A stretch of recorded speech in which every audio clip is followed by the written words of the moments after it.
Miller, qual é o décimo, ou quais são, né? Qual é o 10º reumatismo mais comum? Eu não tenho a lista aqui comigo, eu Mas me eu lembro que tenho. passaste para mim. Eu Se tenho. fores me perguntando o nome de cada um, eu não vou errado aí. Não, eu sei, eu sei. Mas eu vou então puxar a lista, porque eu vi, li e fiz a pauta também. Mas eu vou dizer Isso, que em 10º lugar estão duas. Na verdade, elas competem ali em termos de prevalência, né? Conforme ocorre na isso. O população. lúpus e a artrite juvenil, né? Exatamente. Quero lhe dizer, professor Van Miller, que o corregedor do Conselho Regional de Medicina, do qual eu faço parte como conselheiro, está nos assistindo.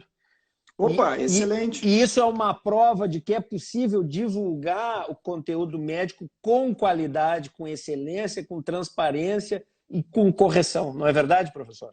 Correção ética antes de mais nada. É verdade. Então, o 10º mais frequente é lúpus e artrite juvenil. Fale-nos do lúpus, professor. O que é o lúpus? Eu acho que o pessoal já deve ter ouvido falar. O que é o lúpus? Lúpus eritematoso sistêmico. A forma clássica do lúpus sistêmico significa que ele pode pegar toda a economia do organismo, pode pegar qualquer órgão praticamente, do cérebro ao pâncreas, ao fígado, às juntas, à pele, enfim, é a própria festa em termos de uma doença. A gente inclusive fala da tempestade imunológica, que é o lúpus, justamente porque nós podemos detectar um sem número de anticorpos. Já existem praticamente 200 anticorpos detectados no lúpus, alguns, a maioria deles, é claro, só de interesse científico, porém, existem, assim, vários deles marcadores da doença. Se a gente encontra um anti-SM, quase só encontrável no lúpus, a gente chama específico, né? O anti-RNP ribossomal, por exemplo, também praticamente só se vê nos lúpus, embora seja 3% dos casos. Mas esses anticorpos marcam, então, o que está acontecendo nessa doença, que é um fenômeno de autoimunidade. O que significa isso? Que existem anticorpos que, em vez de estarem atacando vírus, bactérias, fungos que estão o tempo inteiro no nosso meio, e, portanto, deixando que a gente possa sobreviver. É o caso da vacinação na Covid-19, que estamos todos esperando, né? Que a gente possa se vacinar e ter anticorpos contra a Covid-19. Aí nós vamos nos libertar dessa câmara de torturas que virou o mundo, né? Dessas Desde janeiro. amarras. Mas no lúpus, além de se ter esses anticorpos de defesa, se tem anticorpos que erram o alvo. Eles têm o alvo no cérebro. Ou tem o alvo nas articulações, nas juntas, ou tem o alvo na pele. Na pele. E isso gera lesões. Isso, por exemplo, da onde aquele eritema, eritema malar, né? em asa de borboleta que se conhece, né? E de onde inclusive é que vem dá o nome da doença. Exato, de onde é que vem o nome da doença? Porque o lobo, né, do lúpus é lobo, né? Tem essa tipo mancha assim no rosto, se vocês olharem bem. Mas essa doença, então, não tem causa conhecida por ser autoimune, e ela pode pegar vários órgãos, sendo alguns deles de forma mais severa e que determina o prognóstico, como é o caso do cérebro, como é o caso do rim. Uma insuficiência renal que pode ser aguda, muitas vezes, do lúpus, pode levar a pessoa à morte se não identificada a tempo.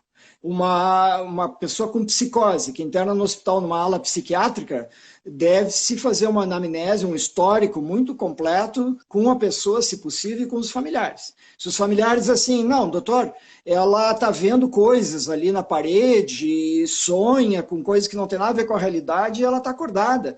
E isso é uma psicose, mas ela teve sempre muita dor na junta. Nos últimos 6 meses, se queixa sempre de dor na junta e está tendo um pouco de febre. Opa! Pode ser lúpus. Vamos fazer os exames, chama o médico clínico nessa ala psiquiátrica. Isso já aconteceu comigo mesmo várias vezes.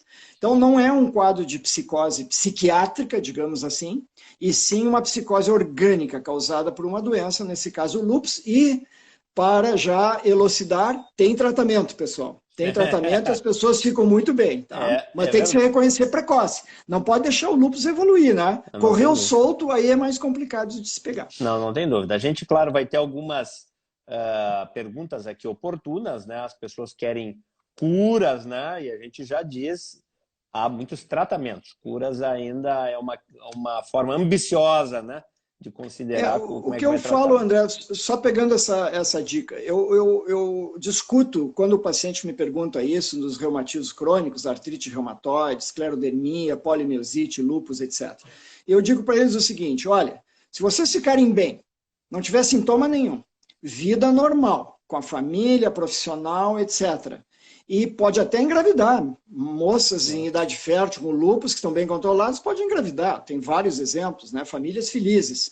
Esse pessoal, no momento que toma um comprimidinho por dia, ou por semana até, no caso da artrite reumatoide, um por semana, e vocês estão super bem, isso é ou não é quase um conceito de cura? Verdade. Doutor, é um conceito de cura, mas tem que tomar um comprimidinho por semana.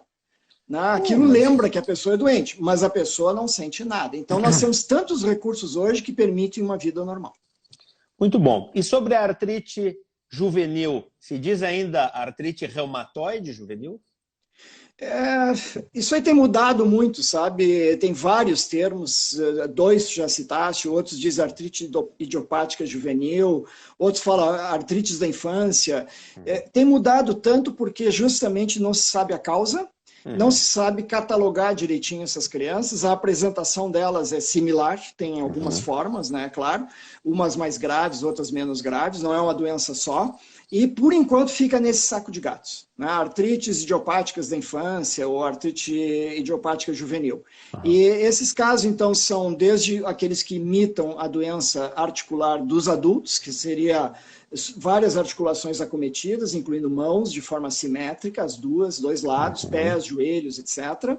Formas que pegam só poucas articulações, digamos 4 ou menos, a gente chama oligoarticular, e em geral são meninas que fazem uveíte, que tem inflamação dos olhos, nós vamos falar mais sobre isso depois, olho vermelho numa menina com o joelho inchado, é essa forma, tem que ser reconhecido logo, porque pode perder a visão. Então tem que ir no oculista, tem que ir no reumatologista logo. E existem formas também sistêmicas, que é uma forma em que a criança se apresenta como febre de origem obscura, parece uma infecção generalizada, uma virose, febrão, lesões de pele, o baço e o fígado aumentado, ínguas por todo o corpo. São crianças de qualquer idade e que, na verdade, têm o que se chama a forma de STILL, S-T-I-L-L. E existe uma forma de adulto também dessa doença, mas é uma forma muito grave, tem que ser reconhecida, tem tratamento e as crianças saem muito bem na sua grande maioria. Que bacana.